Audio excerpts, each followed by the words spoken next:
தேவன் நமக்கு பயமுள்ள ஆவியை கொடாமல் பலமும் அன்பும் தெளிந்த புத்தியும் கொடுத்திருக்கிறார்.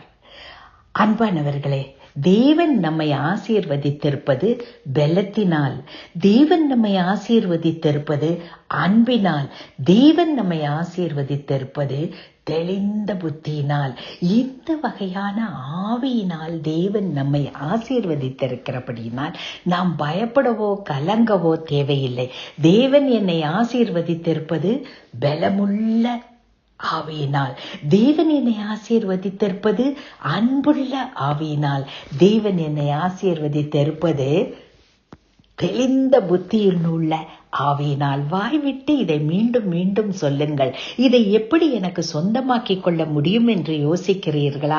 தேவன் சொல்லியிருக்கிறார், தேவனது வார்த்தை சொல்லுகிறது.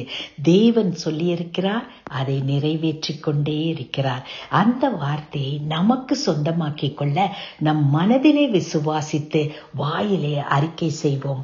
அன்பின் பரமதகப்பனே, இந்த நாளின் வேலைகளை செய்யும் போது நீர் எங்களுக்கு பலத்தை கொடுத்திருக்கிறீர், நீர் எங்களுக்கு அன்பின் ஆவியை கொடுத்திருக்கிறீர், நீர் எங்களுக்கு தெளிந்த புத்தியின் ஆவியை கொடுத்திருக்கிறீர் என்பதை விசுவாசித்து அறிக்கையிட்டு செயல்படுகிறோம். இயேசு கிறிஸ்துவின் மூலமே. ஆமேன், ஆமேன்.